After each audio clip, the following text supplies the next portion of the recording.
కర్నూలు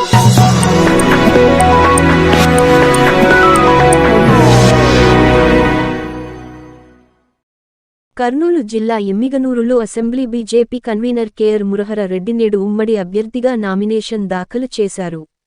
వందలాది మంది భారతీయ జనతా పార్టీ, జనసేన, తెలుగుదేశం కార్యకర్తలు అభిమానులతో భారతీయ జనతా పార్టీ కార్యాలయం నుంచి ర్యాలీగా బయలుదేరి ఎన్నికల అధికారికి నామినేషన్ పత్రం దాఖలు చేశారు. మురహరి రెడ్డి మీడియాతో మాట్లాడుతూ భారతీయ జనతా పార్టీ, తెలుగుదేశం పార్టీ, జనసేన నాయకులు కార్యకర్తలు సహకారంతో పోటీ చేస్తున్నట్లు తెలిపారు.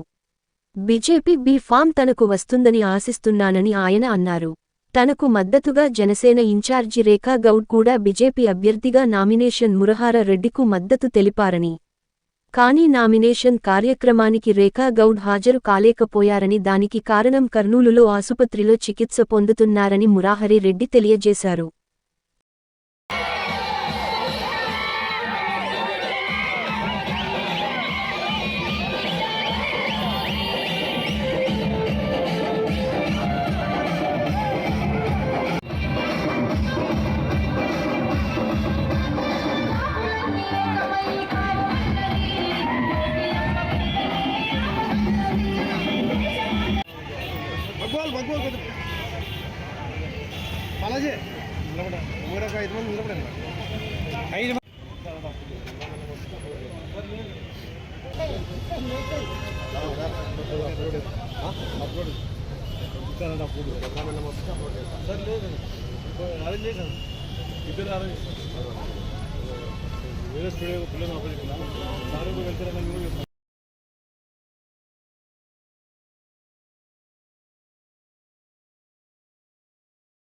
నుంచి మేము అదే చెప్పినాం కదా, ఎవరికైనా రావచ్చు. నిన్ననే చూసినారు కదా, నిన్ననే 3 అసెంబ్లీలోన ఎమ్మెల్యేకి కంటెస్ట్ చేసేటోళ్ళు పేర్లు మారినాయి.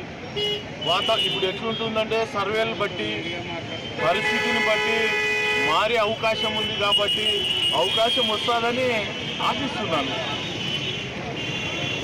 ఎప్పుడు ఏ మార్పులు చేర్పులు జరుగుతాయో, పార్టీలో ముందు రోజు వస్తారు, కడవ కప్పుకుంటారు, నెక్స్ట్ డే అనౌన్స్ అవుతున్నాయి. ఏ నిమిషంలో ఏమి జరగదని ఎవరు సాక్ష్యం దీనికి. కాబట్టి అవకాశం వస్తుందని ఆశిస్తున్నాను. ఎన్ని చెట్లు వేసినారు? నేను ఒక సెట్ వేసినాను, బీజేపీ పార్టీ తరఫున వేసినాను. ఈ వారం వస్తుందని ఆశిస్తున్నాను.